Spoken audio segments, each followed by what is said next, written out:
Welcome back to Vaughn and Bibby, Kenting Edition, Part 2.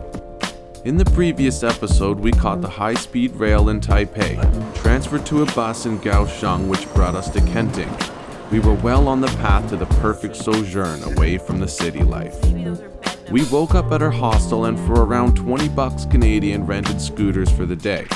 The goal was to find a quiet beach where we could relax and absorb some sunshine.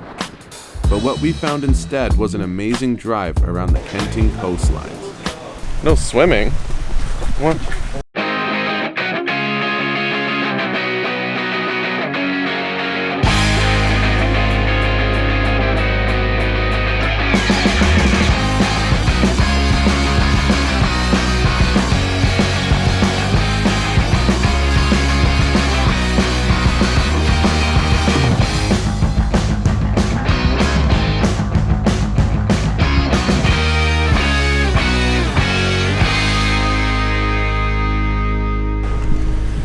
We still haven't made it to the beach. I think we've given up on that.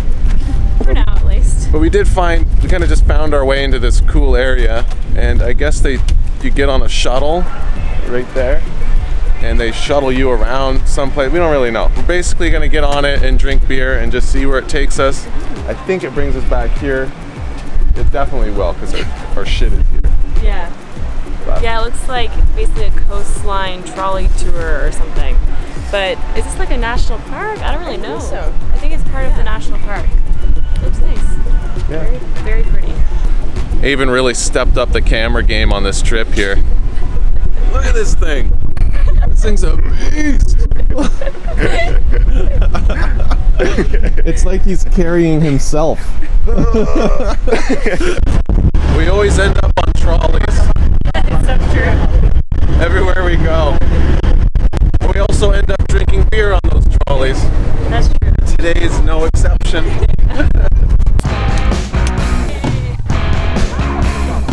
It was midday by the time we stumbled onto this random trolley.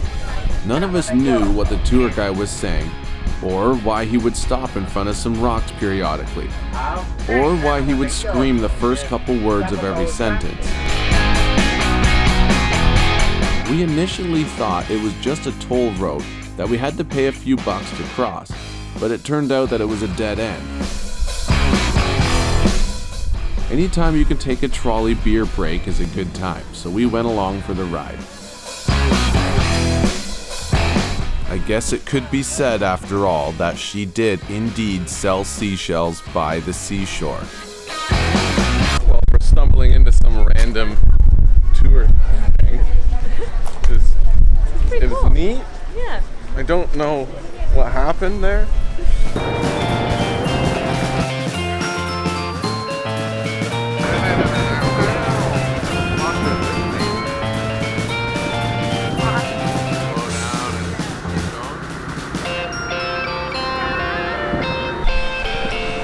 Well, we made it back to the hostel safely, which is a surprise because driving here is something of a mystery. No rules. Yeah. Road rage. But we're alive and it's good. Life's good. I'm exhausted from doing awesome things. I think we're going to get food now. And then do more awesome things, like a beach. Yeah. We haven't really done that yet. Exactly. Most of the restaurant shops were still closed at the time, so we had a quick bite at 7-Eleven and hit the road again. This time we were definitely headed to the beach.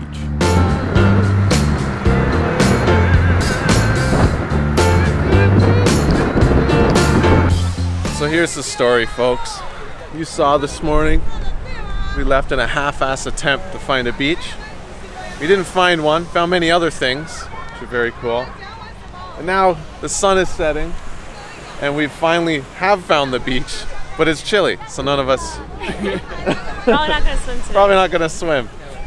But there's always tomorrow. Yeah. And we got to, we wanted to make the most out of our scooter rentals, so we did the whole loop of scootering around, so that was definitely worth it. Yeah, it was worth it, for sure. So now it's beach beer nap time.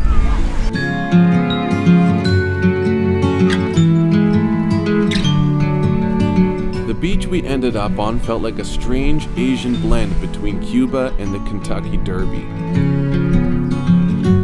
was an unbelievable amount of old tractors driving around and replacing the frequent wafts of fresh air with burnt diesel fuel. And a concerning amount of people were stretching or doing some kind of Pilates in board shorts. But the long day of driving a scooter with new friends in a new place and reposing now under the sun before it fell behind the ocean all conspired to make the happiest of memories.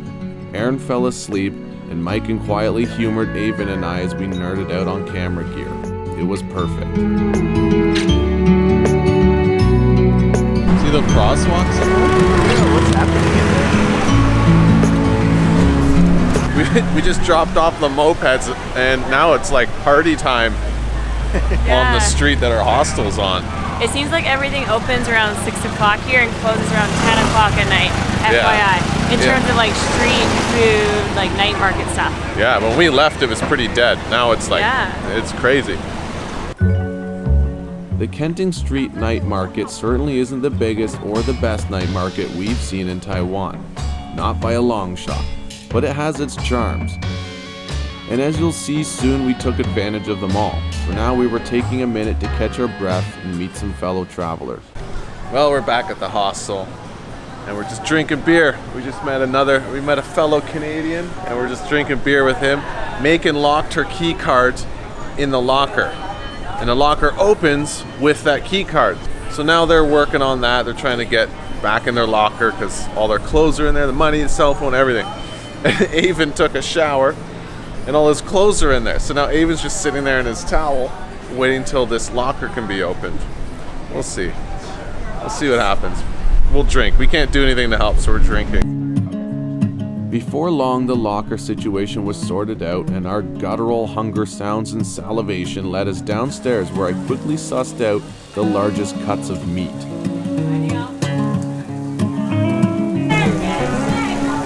Wild boar.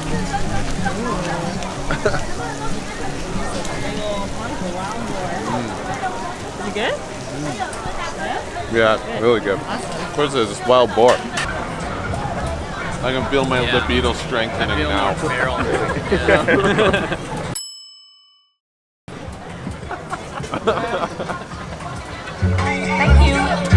Though it's small in size, the Kenting night market is tipping the scales on the weirdness level. A myriad of shops playing what they think is the catchiest of the songs, all offering vastly different pleasures, treats, and vices.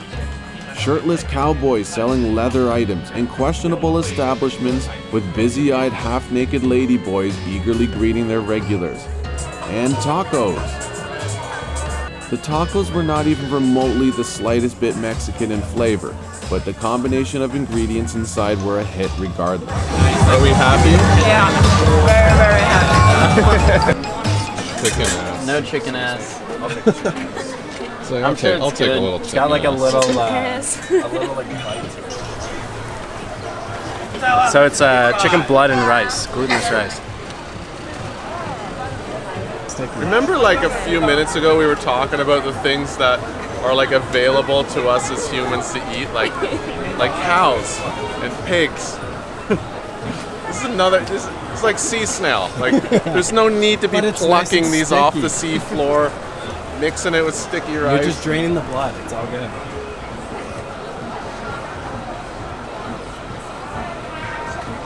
Actually, that's really good. I take it all back. That's really good, you two. Yeah, it's salty, but it's fucking good. It's really good. Alright, squid ball time. Yeah. I mean, if you didn't tell me it was blood, I wouldn't think it was. No. No. If you told me it was like seafood, Can I have a nibble? It's like seaweed, Like sticky rice. Huh. Salty sticky rice, basically. and this is a chicken wing. Whoa. Exotic. Shit. Wait, can we swear? Oh, hell yeah. Shit. That's massive. We noticed an audience at a food stand were captivated, and Robert took it as a sign to engage. A salesman like this belongs on Wall Street. Canadian Robert. Are you gonna eat some duck neck? Come on. You don't want to crunch on a bill? Anyone? You want to crunch on a bill? Some of that. Oh, don't smell it. Just eat it.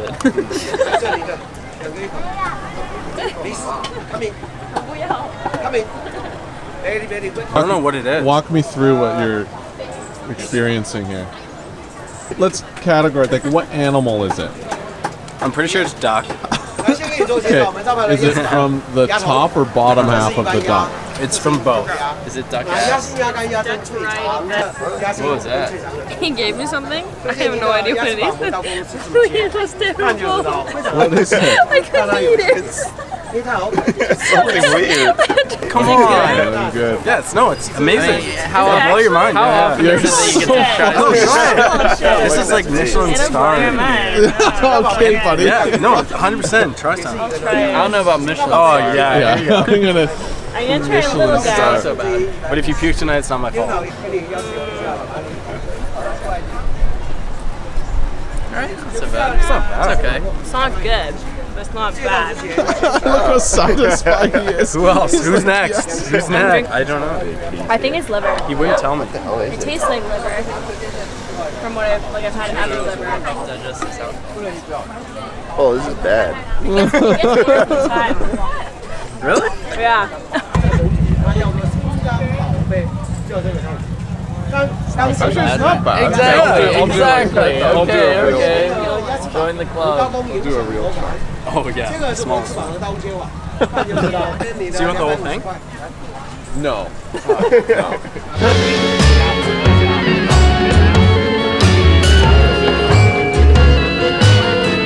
What is it? Fried milk. It looked more like a stick of butter. I don't really know. Like tofu? I don't know. I will find it. I like that. Yeah. It's weird, but it's good. It's almost like a custard that's not as sugary. And some goose face. Yeah, you can Just- see his sinuses. Just suck out his Yeah, sinuses. It was something else. Things we don't need, number 5 in a series. Shots of absinthe. You guessed it, this was Aaron's fault. Eating for that amount of time made us all yearn for a comfortable chair, so we went back to the hostel's rooftop and played cards for a while, lulled into the artifice that it would be the end of the night. We weren't that smart. Unsatisfied with what we had accomplished so far, we set out once again for a bar that Robert and Chase found the night before. I soon found myself posted up in the hard but comfy wooden seat worn in from years of duty. Smoke-stained pictures of people I don't recognize were fading on the wall, and trinkets gathered over a lifetime with the dust to prove it sat on shelves and vibrated sympathetically to the music on the loudspeaker.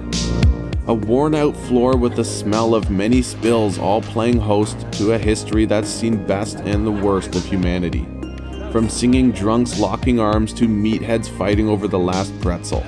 It was exactly the kind of place I like to drink in. Without yelling over the music, our voices only carried to our closest neighbor, and so Chase, Avon, and I were waxing poetic, while Aaron, Mike, and Robert were talking and entertaining a young kid that should have long ago been in bed. Stray dogs resolved to clean up the morsels of food left behind from the night market, and we took the silent, lifeless buildings that surrounded us as a sign to finally go to bed.